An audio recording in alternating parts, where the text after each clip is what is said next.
나는 가장 비싼 양복을 차려입고 그녀의 결혼식장으로 향했다. 눈앞이 흐릿했지만 내 발은 망설임 없이 복도를 가로질렀다. 사람들의 놀란 시선, 웅성거리는 소리, 그 모든 것이 먼 배경처럼 느껴졌다. 오직 그녀, 흰 드레스를 입고 서 있는 그녀의 모습만이 내 시야를 가득 채웠다. 나는 그녀에게 다가가 사람들의 비명과 소란 속에서 그녀의 손목을 잡았다. 가자, 소연아. 내 목소리는 떨렸지만 내 손은 굳건했다. 그녀의 얼굴은 충격과 공포로 물들어 있었고 나는 그제야 내가 무슨 짓을 저질렀는지 깨달았다. 하지만 이미 늦었다. 나는 그녀를 끌고 복잡한 결혼식장을 빠져나와 밖으로 달려갔다. 내 채 그녀를 태우고 호텔로 향했다. 그 방은 우리가 처음 사랑을 나눴던 그 호텔의 방과 똑같았다가 텅 빈 공간, 차가운 공기, 나는 그녀를 침대에 눕히고 멍하니 서 있었다. 내 안의 모든 것이 무너져 내리는 소리가 들렸다. 나는 대체 무슨 짓을 한 걸까? 나는 나의 전부를 파괴했다. 그때가 내 나이 55이었다. 사람들은 나를 성공한 건축가 김민준이라고 불렀다. 대형 프로젝트들을 맡아 성공적으로 이끌었고 내 이름은 곧 신뢰와 성공의 상징처럼 여겨졌다. 매체들은 나를 건축계의 거장이라 치켜세웠다. 나는 서울 중심부에 위치한 최고급 아파트에 살았고 지하 주차장에는 고가의 외제차들이 늘어서 있었다. 겉으로 보면 나는 모든 것을 가진 사람이었다. 하지만 속을 들여다보면 나는 아무것도 가진 것이 없었다.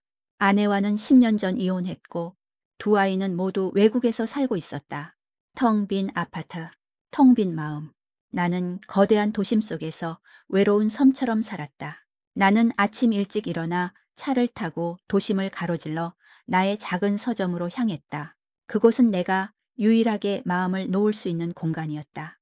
크고 화려한 건축물들을 설계하는 것과 달리 그곳에서는 시간과 공간이 천천히 흘렀다.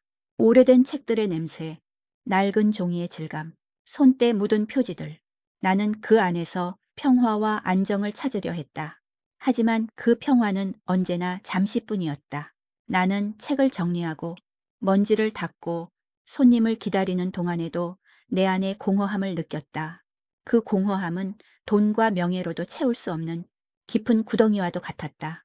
어느 날 오후 서점의 문이 열리며 한 손님이 들어섰다. 얇은 코트를 걸친 단아한 여성이었다. 그녀는 조심스럽게 책장 사이를 걸었고 나는 무심코 그녀의 뒤를 따라갔다. 그녀의 걸음걸이, 그녀가 책을 만지는 손길, 낯익은 그 모든 움직임이 내 심장을 쿵 하고 내려앉게 만들었다. 실례지만 소연이세요.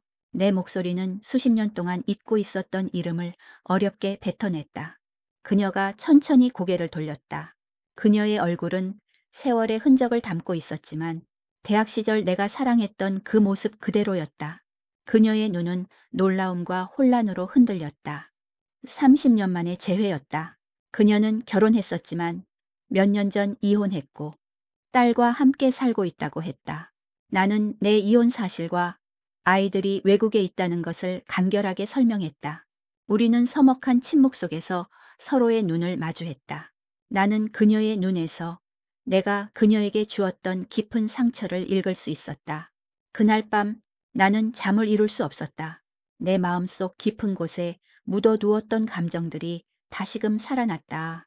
그것은 단순한 연민이 아니었다. 그것은 내가 잃어버렸던 모든 것, 내가 스스로 버렸던 과거에 대한 거대한 후회와 그리움이었다. 그리고 나는 알았다. 나의 이 모든 공허함은 바로 그녀가 떠난 그 순간부터 시작되었다는 것을. 그날 밤 나는 오랜 시간 외면해왔던 내 인생의 빈 공간을 오직 소연만이 채울 수 있다는 것을 깨달았다. 그날 이후 나는 서점 문을 열 때마다 조마조마했다. 마치 수십 년 전에 풋풋했던 연애 시절로 돌아간 것처럼 혹시라도 그녀가 다시 찾아올까 하는 기대와 불안이 뒤섞였다. 하지만 그녀는 며칠이 지나도 오지 않았고 나는 다시 일상으로 돌아와야 했다. 묵묵히 책을 정리하고 커피를 내리고 아무도 찾지 않는 고서들을 먼지 털었다. 내 삶은 마치 멈춰버린 시계처럼 단조롭고 느리게 흘러갔다. 나는 늦은 밤까지 서점에 남아 있었다. 어두운 공간 속에서 홀로 책을 읽는 시간이 좋았다. 낡은 책 등에 손가락을 스치며 나는 내 젊은 날들을 회상했다. 그때의 나는 오만했고 열정적이었으며 무엇보다 이기적이었다. 나는 세상 모든 성공이 내 것인 줄 알았다. 소연은 그런 나를 묵묵히 지켜봐 주었다. 그녀는 늘 나의 꿈을 응원했고 내 성공을 진심으로 기뻐했다. 하지만 나는 그녀의 그런 마음을 당연하게 여겼다. 야근을 핑계로 데이트를 취소했고 바쁘다는 이유로 그녀의 전화를 무시했다. 나는 그녀를 등한시했다. 그리고 결국 그녀는 아무 말 없이 내 곁을 떠났다. 그땐 대수롭지 않게 생각했다. 어차피 성공하면 그녀는 언제든 다시 내게 돌아올 거라고 믿었다. 그런 오만함이 나를 이렇게 만들었다는 것을 나는 너무 늦게 깨달았다. 일주일 후 소나기가 쏟아지던 오후였다. 서점 문이 열리고 빗방울을 털어내며 그녀가 들어섰다. 나는 가슴이 철렁 내려앉는 것을 느꼈다. 빗물에 젖은 머리카락, 촉촉한 눈빛, 그 모든 것이 30년 전과 똑같았다. 오랜만이에요. 그녀의 목소리는 여전히 부드러웠다. 그녀는 내가 그때 찾던 책을 찾았다며 한 권의 낡은 시집을 내밀었다. 나는 그 책을 받아들고 떨리는 손으로 계산을 했다. 그녀는 커피 한 잔을 청했고 우리는 작은 테이블에 마주 앉았다. 그녀는 차분하게 자신의 이야기를 들려주었다. 이혼 후 혼자 딸을 키우며 힘들게 살았다는 이야기. 그리고 지금은 작은 건축 사무실을 운영하며 제2의 삶을 살고 있다는 이야기. 그녀의 눈빛에는 고단함이 서려 있었지만 동시에 단단하고 굳건한 힘이 느껴졌다. 나는 그녀와 달리 겉으로만 번지르르한 빈껍데기 같은 삶을 살고 있었다. 그녀의 이야기는 내게 깊은 감동과 함께 견딜 수 없는 부끄러움을 안겨주었다. 우리는 그날 밤늦게까지 이야기를 나누었다. 나는 그녀의 진솔함에 이끌렸고 그녀는 내가 겪었던 외로움에 공감해 주었다. 그때 알았다. 우리가 다시 만난 것은 단순한 우연이 아니라는 것을. 서로의 삶에 깊은 공허함을 안고 살아온 두 사람이 오랜 시간이 지나 다시 만난 것은 운명이라는 것을. 그날 이후 그녀는 거의 매일 서점을 찾았다. 때로는 책을 사러, 때로는 커피를 마시러, 때로는 그저 나와 이야기를 나누기 위해. 우리는 과거의 아픔을 꺼내놓고 이야기하며 서로를 위로했다. 그녀는 나의 어린 시절을, 나의 꿈을, 그리고 내가 얼마나 외로웠는지 이해해 주었다. 나 역시 그녀의 삶의 무게를, 그녀가 짊어진 책임감을 이해하게 되었다. 나는 그녀의 존재가 내 삶의 유일한 빛이라는 것을 깨달았다. 그녀의 웃음소리, 그녀의 따뜻한 눈빛은 내 안에 죽어있던 모든 감정을 다시 살려냈다. 나는 잃어버렸던 나 자신을 되찾는 기분이었다. 어느 날 그녀는 조심스럽게 말했다. 사실 저 곧 결혼해요. 나는 심장이 멎는 것 같았다. 그녀의 행복한 미소를 보며 나는 겉으로는 축하한다고 말했지만 내 안의 모든 것이 무너져 내렸다. 그녀는 내가 가진 적 없는 평범하고 따뜻한 행복을 찾으려 하고 있었다. 그리고 나는 그것을 뺏고 싶다는 이기적인 욕망에 휩싸였다. 그녀의 결혼 소식은 내게 감당할 수 없는 충격이었다. 나는 겉으로 애써 담담한 척했지만 내 안의 모든 것이 소용돌이치기 시작했다. 그녀는 내게 청첩장을 건네며 수줍게 웃었다. 상대방은 그녀와 함께 건축 사무실을 운영하는 동료로 오랜 시간 그녀의 곁을 지켜준 사람이라고 했다. 그녀의 눈빛에는 행복이 가득했고 그 순수한 행복이 나를 더욱 비참하게 만들었다. 나는 그 행복을 진심으로 축복해 줄 수가 없었다. 아니, 축복하고 싶지 않았다. 그날 이후 나는 그녀에게 집착하기 시작했다. 나는 서점을 핑계로 그녀에게 계속 연락했다. 매일 아침 그녀에게 안부 문자를 보냈고 그녀가 좋아하는 커피를 사들고 사무실 앞으로 찾아갔다. 그녀는 처음에는 당황스러워했지만 이내 나의 행동을 그저 오랜 친구의 관심으로 받아들였다. 하지만 나는 멈출 수 없었다. 내 마음속에는 질투와 후회가 뒤섞인 감정이 끌어올랐다.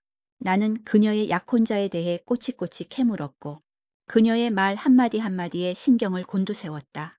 어느 날 그녀는 내게 약혼자와의 관계에 대해 털어놓았다. 그 사람 정말 좋은 사람이에요. 저를 많이 이해해주고 제 딸에게도 잘해줘요. 그녀의 목소리는 진심이었지만 나는 그 말에서 묘한 허점을 발견했다. 그녀는 그를 이해해주는 사람이라고 표현했다. 그것은 사랑보다는 안정에 가까운 감정이었다. 나는 그 틈을 파고들기로 했다. 나는 그녀에게 우리의 과거를 상기시켰다. 우리가 얼마나 뜨겁게 사랑했는지, 우리가 함께 꾸었던 꿈들이 얼마나 아름다웠는지, 나는 그녀의 마음을 흔들고 싶었다.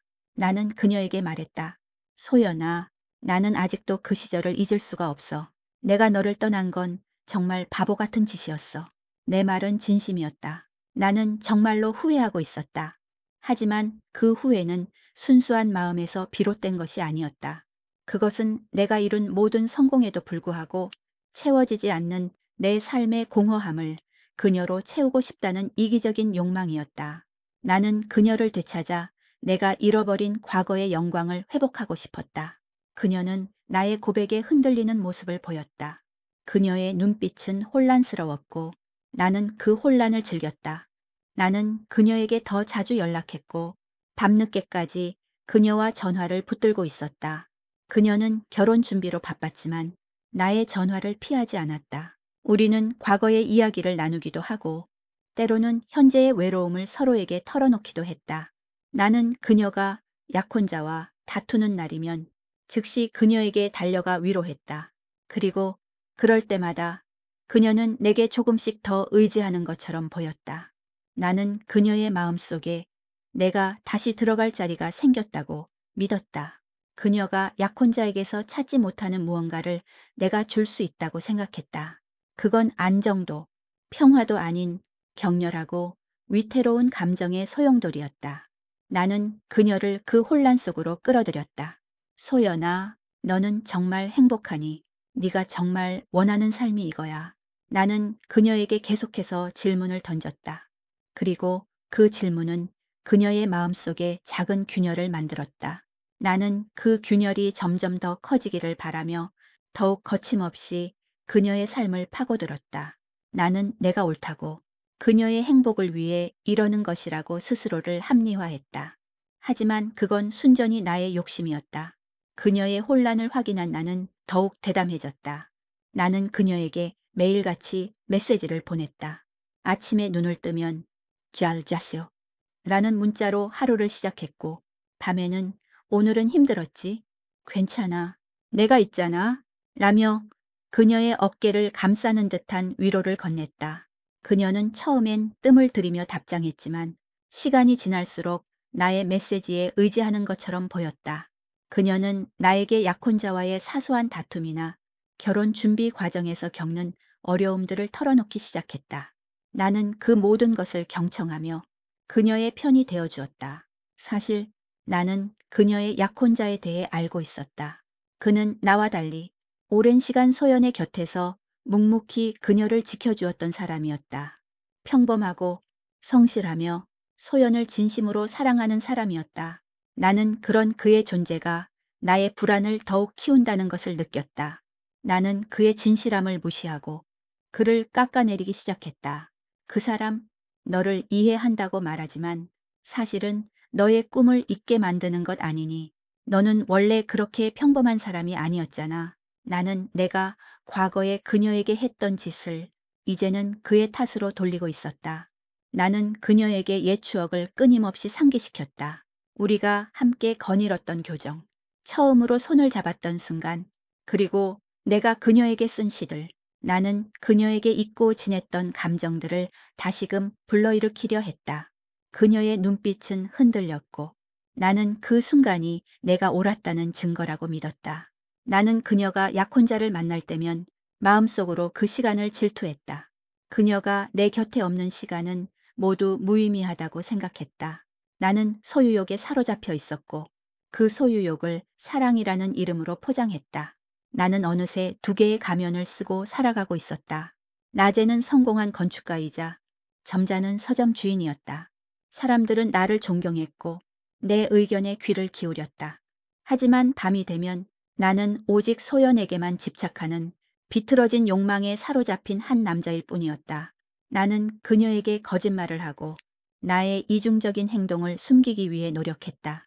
서점에 늦게까지 남아있는 척, 일을 핑계로 다른 사람들과의 약속을 피했다. 나는 점점 더 혼자가 되어갔다. 소연은 점점 더 혼란스러워하는 것처럼 보였다. 그녀는 내게 오빠, 우리 이러는 거 잘못된 것 같아. 라고 말하기도 했다. 나는 그럴 때마다 그녀를 다독였다. 잘못된 게 아니야. 우리는 그저 잃어버렸던 시간을 되찾고 있는 것뿐이야. 나는 나의 이기적인 욕망을 아름답게 포장했다. 그녀는 나의 말에 설득당하는 것처럼 보였다. 그녀는 결혼을 앞두고 있었지만 약혼자와의 관계에서 점점 더 불안해했다. 나는 그것이 나의 계획대로 되고 있다고 믿었고 곧 그녀가 내게 돌아올 것이라고 확신했다. 그러나 나는 알지 못했다. 내가 파놓은 함정이 결국 나 자신을 삼켜버릴 것이라는 것을. 결혼식이 한 달 앞으로 다가왔다. 소연은 바쁜 결혼 준비에 지쳐 보였지만 동시에 알 수 없는 불안감에 시달리는 듯했다. 그녀의 약혼자는 그녀를 진심으로 사랑했고 그녀가 원하는 모든 것을 해주려 노력했다. 그가 소연을 위해 직접 디자인한 반지를 보여주었을 때 소연의 눈에는 잠시나마 행복한 빛이 스쳤다. 그러나 나는 그 빛을 외면하고 그 행복을 폄하했다. 그거 알아. 진짜 사랑은 그런 게 아니야. 완벽해 보이는 것은 결국 너를 지치게 만들 뿐이야. 나는 소연에게 속삭였다. 그녀는 내 말에 흔들렸고 자신의 행복을 의심하기 시작했다. 나의 비열함은 점점 더 깊어졌다. 나는 소연의 약혼자가 과거에 다른 여자를 만났다는 소문을 지어내 그녀에게 흘렸다. 소연은 충격에 빠졌고 그에게 사실을 확인하려 했다.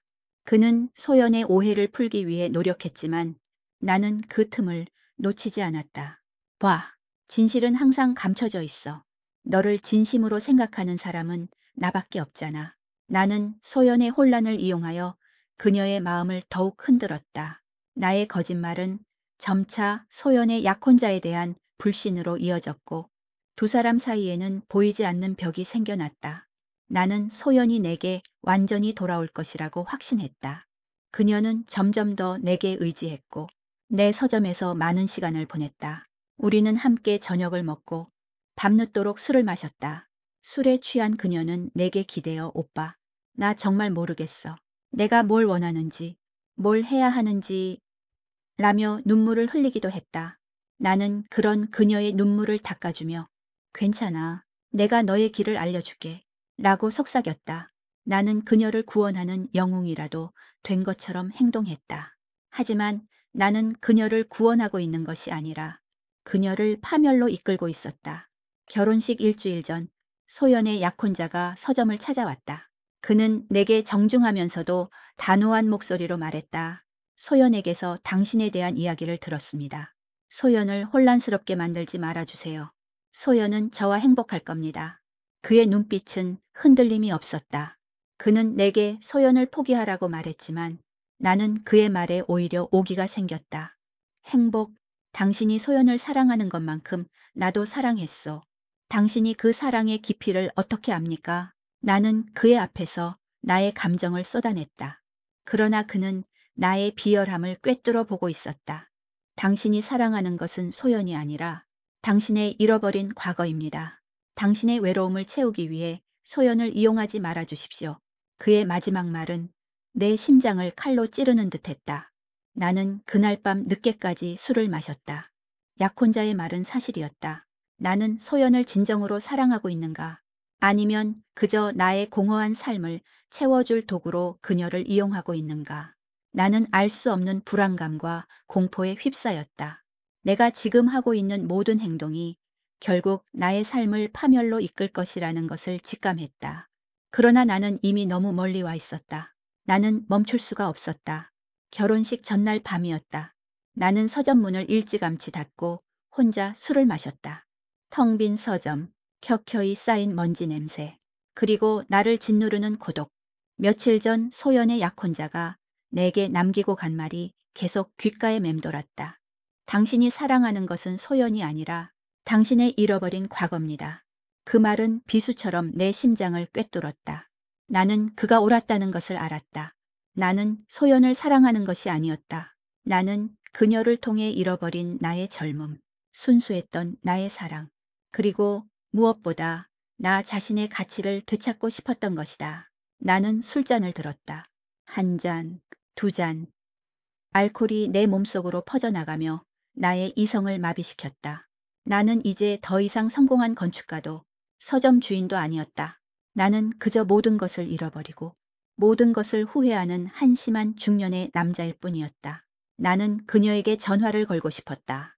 지금이라도 모든 것을 멈추고 그녀에게 진심으로 사과하고 싶었다.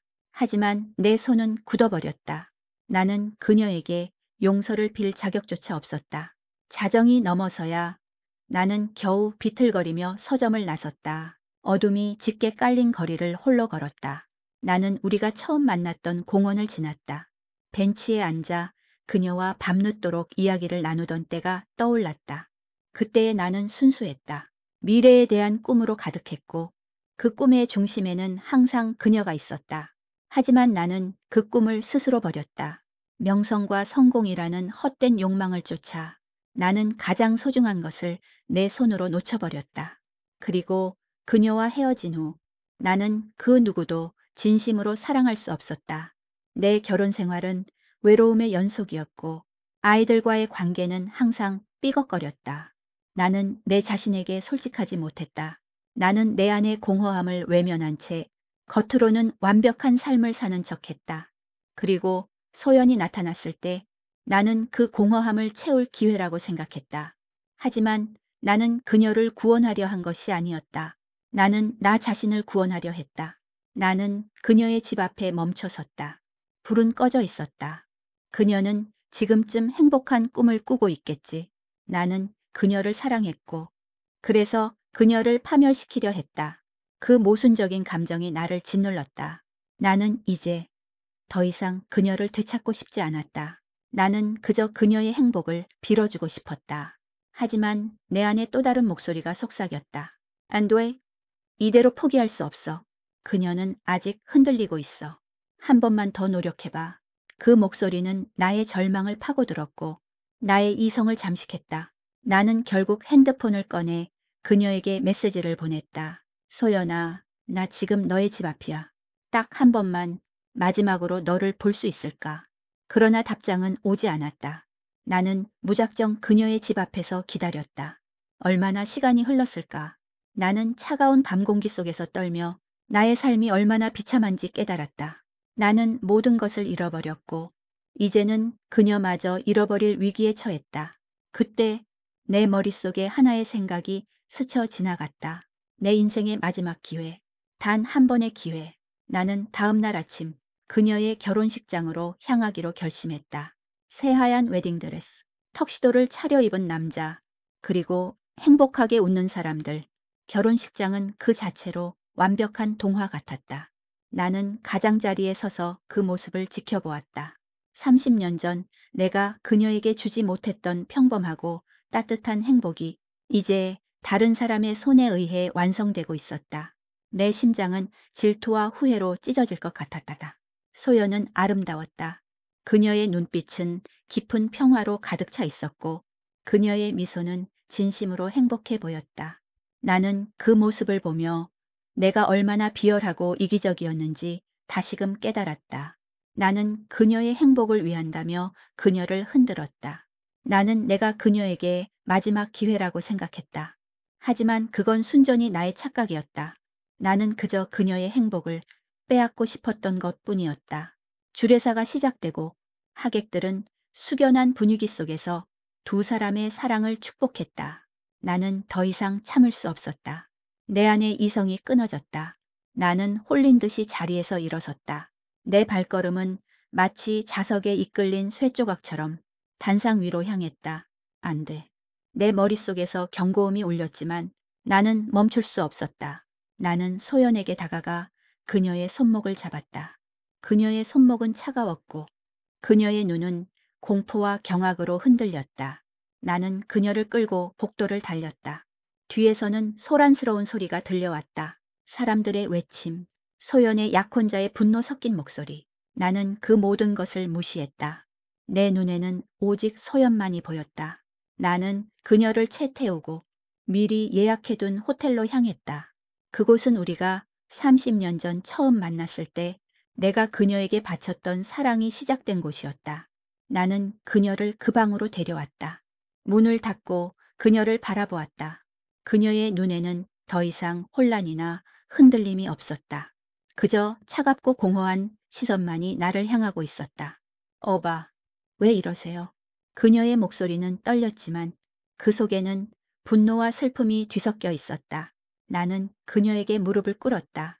소연아, 제발, 내게 다시 돌아와줘. 나는 너 없이는 살 수 없어. 내 목소리는 애원했지만 그건 사랑의 표현이 아니었다. 그것은 나의 외로움, 나의 절망, 그리고 나의 비참함을 토해내는 절규였다. 그녀는 나를 외면했다. 오빠는 30년 전에도 지금도 똑같아요. 오빠는 저를 사랑하는 게 아니에요. 오빠는 오빠 자신을 사랑하는 거예요. 오빠는 오빠의 외로움을 채우기 위해 저를 이용하는 것뿐이에요. 그녀의 차가운 말은 내 심장을 산산조각 냈다. 나는 모든 것을 잃었다. 그녀의 사랑, 그녀의 신뢰, 그리고 나 자신마저. 호텔방 문이 거칠게 열리고 경찰관 2명이 들어섰다. 그들은 나에게 수갑을 채웠고 나는 아무런 저항도 하지 않았다. 멍하니 그들을 따라 나서며 나는 내가 저지른 짓의 무게를 비로소 실감했다. 그녀의 눈에 담겨 있던 공포와 혐오, 그것이 바로 나의 현실이었다. 나는 그녀를 사랑이라는 이름으로 납치했고 그 결과 그녀에게 깊은 상처를 주었다. 그리고 나는 그녀의 행복을 파괴했다. 경찰서로 가는 동안 내 머릿속은 수많은 생각들로 뒤얽혔다. 나는 소연의 약혼자가 나를 고소할 것이라는 것을 알았다. 나의 이름은 언론에 오르내릴 것이고 나의 성공적인 삶은 한순간에 무너질 것이었다. 사람들은 나를 미친 건축가라 부르며 손가락질할 것이다. 나는 더 이상 존경받는 사람이 아니었다. 나는 한순간의 욕망으로 모든 것을 잃은 비참한 남자일 뿐이었다. 경찰 조사를 받는 동안 나는 모든 것을 순순히 인정했다. 나는 아무것도 변명하지 않았다. 내가 그녀를 사랑했기 때문이라고 말하고 싶지도 않았다. 그것은 사랑이 아니었다. 그것은 나의 이기심이었다. 나는 나의 외로움을 채우기 위해 그녀를 내 인생의 빈 공간에 억지로 끼워 넣으려 했다. 나는 그녀의 인생을 망쳤고 이제는 나 자신의 인생마저 망쳐버렸다. 조사가 끝난 후 나는 구치소로 보내졌다. 차가운 공기, 쇠창살, 그리고 나를 둘러싼 낯선 사람들의 시선. 나는 그 모든 것이 나에게 벌을 주기 위해 존재한다는 것을 알았다. 나는 나의 죄를 인정했다. 내가 저지른 모든 행동은 나의 이기심에서 비롯된 것이었고 그 이기심은 소연에게 되돌릴 수 없는 상처를 입혔다. 그날 밤 나는 잠을 이룰 수 없었다. 내 머릿속에는 소연의 얼굴이 떠올랐다. 행복하게 웃던 그녀의 얼굴, 그리고 공포에 질려 나를 바라보던 그녀의 얼굴. 나는 그녀의 상처 입은 눈동자를 잊을 수가 없었다. 나는 그녀의 행복을 빼앗았고 그녀의 삶에 씻을 수 없는 상처를 남겼다. 나는 나 자신을 용서할 수 없었다. 나는 소연에게 한 짓보다 나 자신이 얼마나 비참한 존재인지 깨달았다는 사실에 더 큰 고통을 느꼈다. 나는 나 자신을 미워했다. 며칠 후 나의 변호사가 찾아왔다. 그는 나의 가족들이 나의 행동에 대해 크게 실망했으며 특히 나의 아들과 딸은 나를 이해할 수 없다고 했다. 그들은 내가 그동안 쌓아온 명성과 신뢰를 한순간에 무너뜨린 것에 대해 분노하고 있었다. 나의 가족들은 나를 외면했다. 나는 이제 완전히 혼자가 되었다. 내가 가진 모든 것, 나의 명예, 나의 가족, 그리고 나의 마지막 희망이었던 소연마저 나를 떠났다. 나는 홀로 남겨졌다.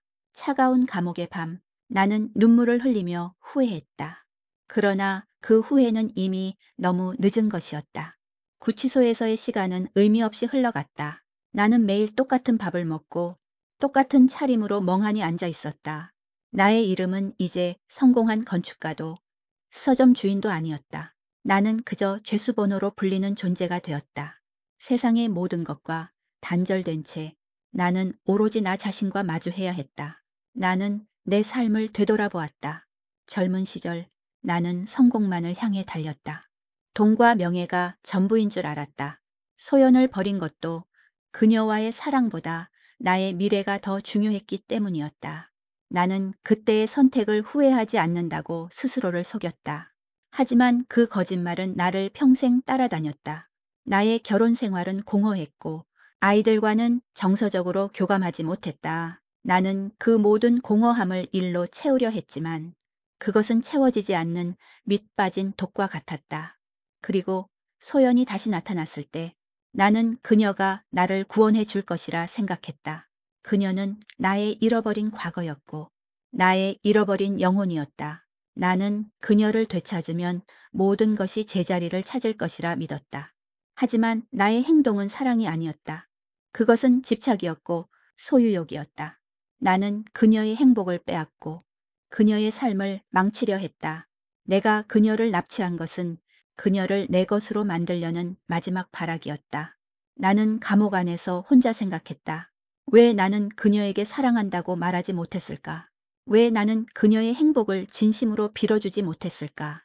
왜 나는 내가 아닌 다른 사람의 행복을 받아들이지 못했을까?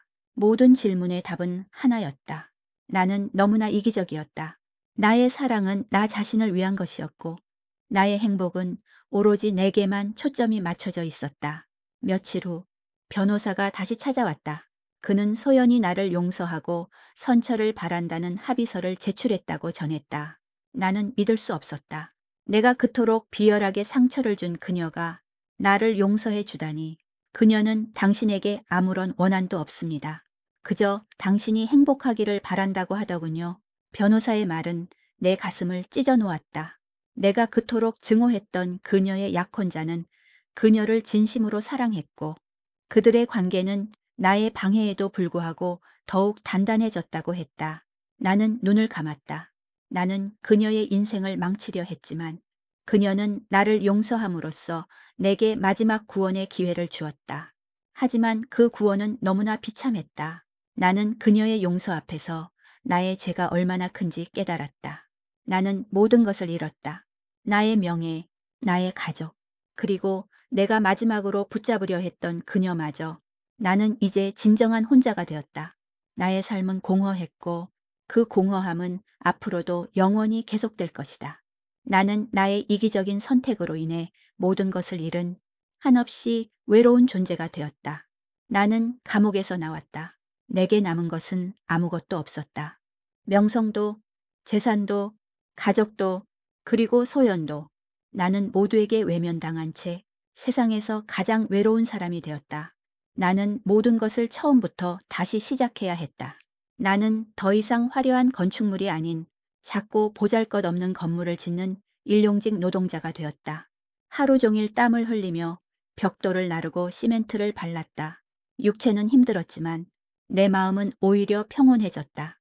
나는 내가 잃어버린 모든 것을 되찾을 수 없다는 것을 깨달았고 이제는 그저 하루하루를 버텨내는 것에 집중했다. 어느 날 오후 일을 마치고 버스를 기다리던 중 나는 우연히 한 카페 창밖으로 소연을 보았다. 그녀는 여전히 아름다웠고 내 기억 속의 모습 그대로였다. 그녀의 옆에는 그녀의 남편과 딸이 함께 있었다. 그들은 웃고 있었다. 따뜻하고 진심 어린 웃음이었다. 나는 그녀의 남편을 알아보았다. 그는 내게 소연을 포기하라고 말했던 바로 그 남자였다. 그의 눈빛은 여전히 소연에 대한 깊은 사랑으로 가득 차 있었다. 소연의 딸은 그의 품에 안겨 있었고 그는 마치 자신의 친딸처럼 그녀를 사랑해주고 있었다. 나는 버스를 타지 않고 그저 멍하니 그들을 바라보았다. 그들의 모습은 내가 그토록 갈망했던 평범하고 따뜻한 행복이었다. 나는 소연을 사랑한다고 말했지만 사실은 그녀에게 이런 행복을 줄 수 있는 사람이 아니었다. 나는 언제나 나 자신만을 생각했고 나의 욕망만을 쫓았다. 나의 사랑은 파괴적이었고 나의 행동은 이기적이었다. 나는 그녀의 행복을 빼앗으려 했지만 결국 그녀는 나 없이도 행복을 찾았다. 아니, 내가 없었기에 행복을 찾을 수 있었다. 나는 그녀의 눈빛을 보았다. 그 눈빛은 나를 향한 원망이나 증오가 아닌 깊은 평화와 연민으로 가득 차 있었다. 그녀는 나를 용서했다. 그리고 그 용서가 내게는 가장 큰 형벌이었다. 나는 그녀의 행복 앞에서 나의 비참함을 깨달았다. 나는 모든 것을 잃었고 이제는 그녀마저도 멀리서 바라볼 수밖에 없는 존재가 되었다. 나는 조용히 돌아섰다. 내 발걸음은 무거웠지만 마음은 오히려 가벼웠다. 나는 이제 더 이상 그녀를 되찾으려 하지 않았다. 그녀의 행복을 진심으로 축복해 주었다. 나의 삶은 여전히 공허했다. 매일 밤 나는 나의 잘못을 되새기며 잠 못 이루었다. 하지만 그 공허함은 더 이상 나를 짓누르지 않았다.